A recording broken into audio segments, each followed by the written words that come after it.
Let's begin. We are on the eve of Halloween. I am the one and only MSJ, Max for short, and welcome to my YouTube channel. It's October 30th, 2021. You know what that means. It is day 30 of the 31 Days of Fright horror movie project, year 10. I cannot believe I made it this far. I've only had 4 days off this entire month so far, and I cannot believe it. I was just like, I can't believe I've made it this far without either quitting, doubling up on almost every video.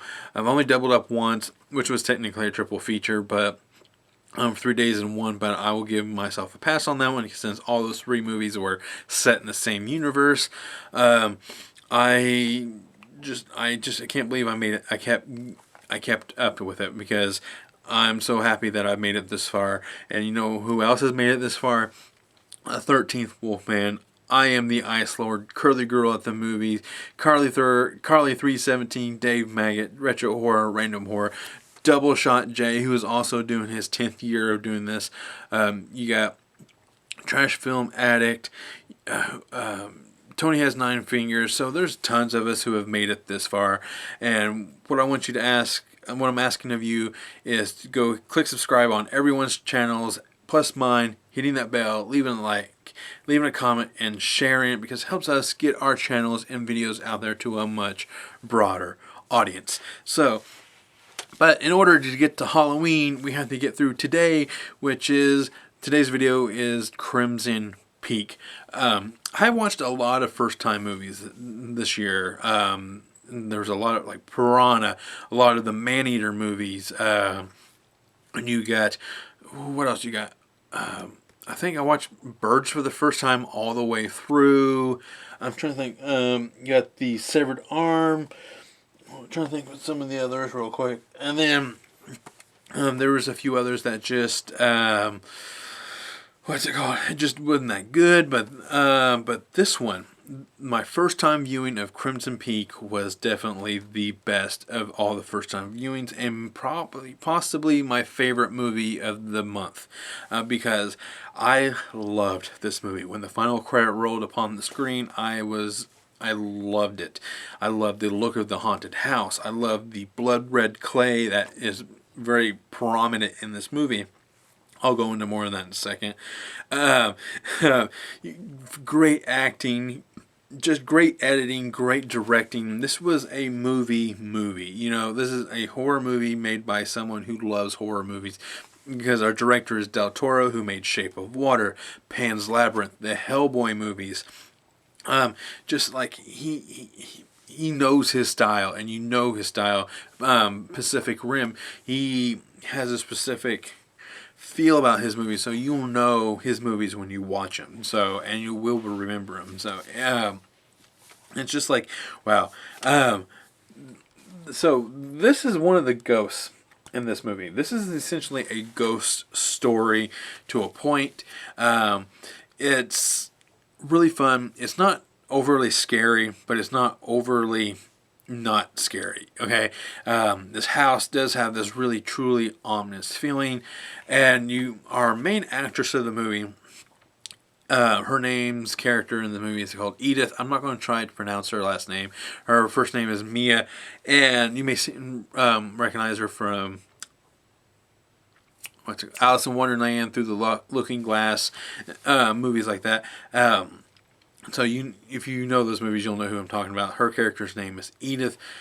She was a very young girl, didn't get to say goodbye to her mom, and I do believe the ghost that comes and warns her is her mom, and it's just like, beware of Crimson Peak. Okay, and the reason why it's called Crimson Peak is because later in the movie, when Mia's father is killed, and she marries Tom Hiddleston's character, they move to back over London, and where this gigantic looking, beautiful, rotten to the ground, sinking into the ground through the clay, there's a giant hole in the ceiling looking house. I love the look of this house. It's so rough looking, but it has such a beauty to it. And it's just when they move over there, and that's where this movie is starting to really kick into gear. And then this ghost is probably the main ghost in this particular house. There's a couple others that float around as well and warn her. It's like beware Crimson Peak and everything. And so you slowly learn throughout the movie that Tom Hiddleston's character isn't as good, okay, and not as as charming as he should be. And you realize that him and his sister, who's played by Jessica Chastain, have a little bit of a history, and you learn this very early on in the movie. But more details is slowly revealed over the movie, and I don't want to go into details. But if you've seen the movie, you know what I'm talking about. It's just like, wow. There's some explicit scenes that are a little later, like towards the tail end of the movie, that like, oh, I didn't realize they would go there or reveal that information. And it's like, wow, that's awesome. And just like that just adds a whole new level to these two characters, which I think my favorite character of the whole movie is Jessica Chastain's character as what's her name? I'm Lucille, that's her name, and I love her in this movie. It was just, oh man, that's just awesome, and I just don't want to give away too much. I really don't, because that's how much I really love this movie.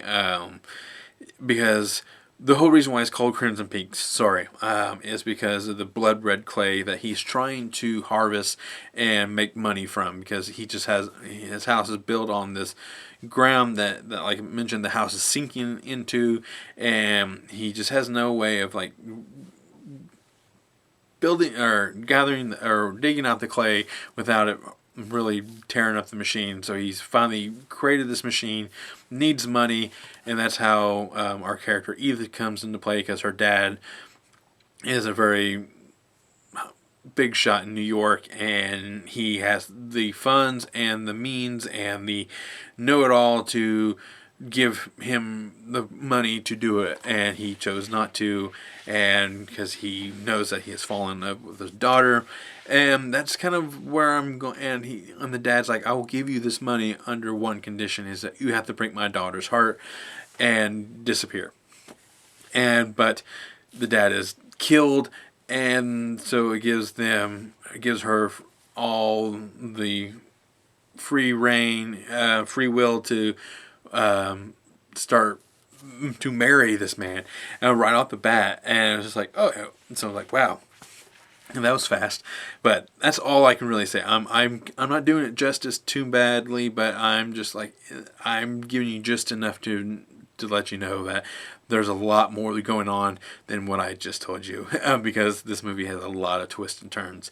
So, and the ghosts are fantastic. The CGI ghosts are probably some of the best looking ghosts I've ever seen in a movie. I love the look of it. I love the feel of them. They look like they are on screen. They look like they are like a true threat to whoever they're coming across, mainly Edith. But it's just like, wow. So, man, just I love it, and just the story behind everything. It's like, as the movie goes on, it's about 2 hours. It's a 2-hour movie, but it doesn't feel like a 2-hour movie. It's pretty goodly paced and everything like that. I don't really mention that too often, but this is a pretty good paced ghost haunted house kind of movie. So with more than what meets the eye. So that is all. I'm going to jump into my rating scale real quick. 1 being run-of-the-mill horror, 2 best watched with the group, 3 more than average horror but adds nothing new to the horror genre, 4 helps move the horror genre forward, and 5 being a horror classic. I say this is a 4. This is one of those rare 4 helps move the horror genre forward, because this was kind of a mainstream horror movie and got a big theatrical release, and it was by a big name director, big name actors and actresses, and it was just great storytelling, great visuals, great score, just across the board excellent movie. And this movie is not scary per se, but it does have a very ominous feel about it all that really makes it truly horror. And I think that's to all those things help move the horror genre forward, because it shows you that the horror genre for isn't just slasher movies and boobs and butts and sex scenes and gore. This movie does have some gory scenes, but this tells you that you don't need all that. But there is some gore in it, like I mentioned, but it's good. So I think it really helps move the horror genre forward, and as well, I think it might be a 5, maybe in a few more years. I think it'd be a horror classic that I will actually. This may be a new Halloween regular for me. Maybe middle of the month kind of horror movie, but I'm glad I watched it for today. So that is all I have to say. I am the one and only MSJ, Max for short, and thank you.